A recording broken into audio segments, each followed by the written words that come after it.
eagle's egg. And he liked one and having the setting. So he put the eagle's egg under the hen. And when that hatched out, it was the funniest looking little thing to all those little chickens. Why, he couldn't understand what they were chirping about. He spoke in a different language. He didn't know what them chickens was talking about. I hope you know what I mean.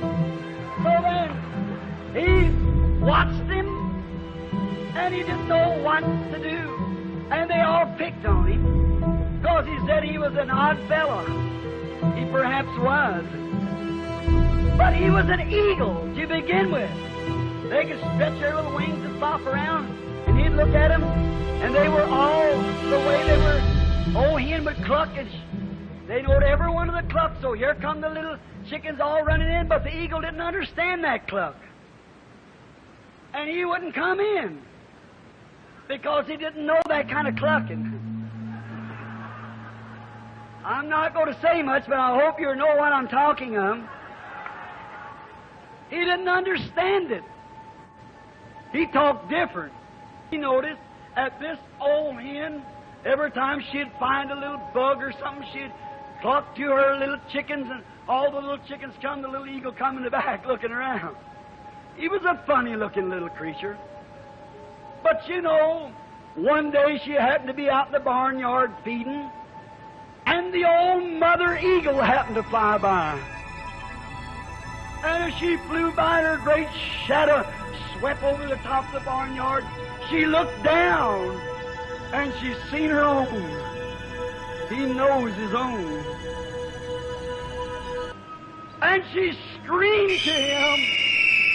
And when she did, the little fellow turned his head and began to look upward. That's the way he ought to been looking all the time.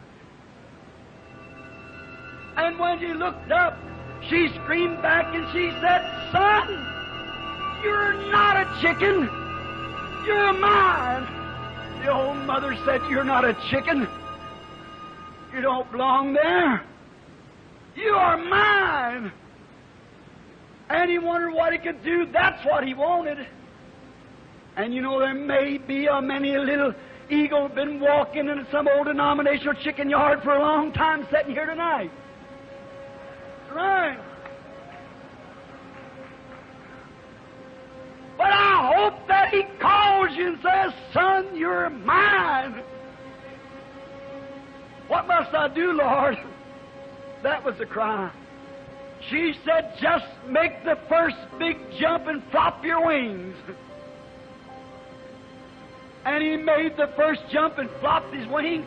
He found out he wasn't earthbound anymore, because he sat on a barnyard post, right in the center of a Pentecostal organization. His mother said, "Son, you've got to come higher than that, or I can't get you." Said, "Just give another jump, and I'll bear you up on my wings." While we think on these things as we bow our heads a moment, I wonder this morning while we're in the building, if there would be an eagle here this morning, that you've been walking in a barnyard a long time. You're sick and tired of that stuff. Just pretending to be a Christian, living a haphazard life. And somehow I know there's been certain little wind that swept over your soul this morning by the preaching of the Word. You know what it is? It's Mother fanning loose the feathers that will come loose. The little things of the world that you've been holding on to and kept you from being a real Christian. That little doubt, that little fear, that little bunch of worldlyism that you're hanging on to, that little party that you're running around with. And let that wind bunch all them feathers away from you.